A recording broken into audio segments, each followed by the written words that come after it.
The Dice SLS overall was very well received last year. Obviously it doesn't have the biggest target group, but the ones who like the dice and who kite the dice really liked it. It was great feedback.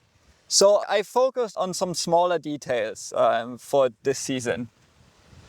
The main thing I was looking at was the shape of the arc. I tried to make the kite a little bit like rounder in the middle and then squeezing in the tips a little more to really enhance that like open C-kite feel the dice stands for. And that turned out pretty well.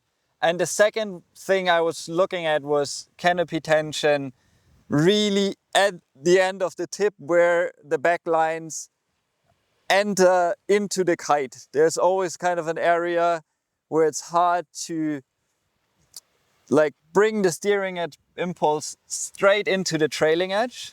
This is like one detail I focused on a lot, but that really helped to improve the feedback and yeah, the overall steering and turning of the kite. For me, what changed with the dice is that the whole power delivery is a little bit smoother. On the last version, you had kind of a very short bar stroke that had a very abrupt ending. Now the bar stroke is a little more gentle throughout a longer distance. It keeps like this open C-kite feel, where the bar stroke is more progressive than it would be on an Evo, for example. But it just got a little bit easier. And then, especially like the new attachment on the trailing edge, on the tip, really helped with improving the steering and the turning and the looping of the kite. These are the two main things I focused on the dice, and like I'm really happy with the result. It gives the kite an even more balanced feel, I would say, but really keeps its main characteristics for the season. Yeah, I think the dice is a great kite. There's still a lot of people out there who loves the dice. I personally know a few people that they have been kiting for many years and they stick with the dice because they love the direct feeling on the bar, which is more related to the C-kite feeling.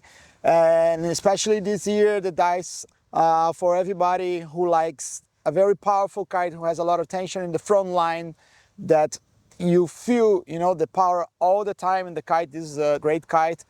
The loops are very aggressive. I was in Namibia with 30, 35 knots plus, and yeah, throwing some huge loops and very aggressive on an 8 meter. So yeah, for sure this kite is more to a target group where people are a little bit more into a sporty kite.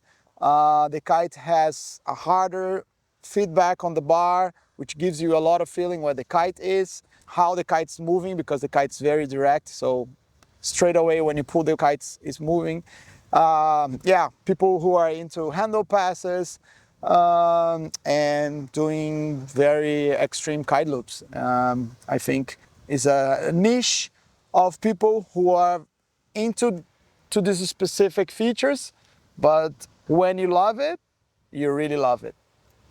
Yeah, I think like the dice really gives you a nice bridge between like this freestyle kite that works very well unhooked. Like it sits deep, it slacks well, gives you plenty of time to do your handle passes, and then going through the big air side where it definitely gives you this like more aggressive loops.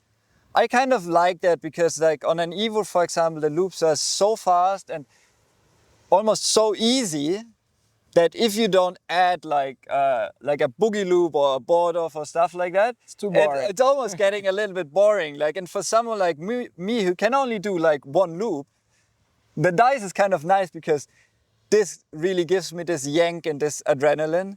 And then it also bridges over to being like a fun option in the waves. And you go for a wave session once in a while, the dice really performs well there too, right? It sits deep, it turns fast, It has this very direct and responsive bar feedback.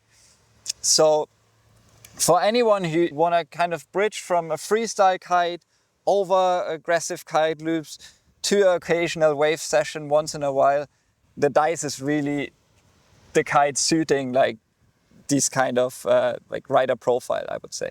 Yes, I agree.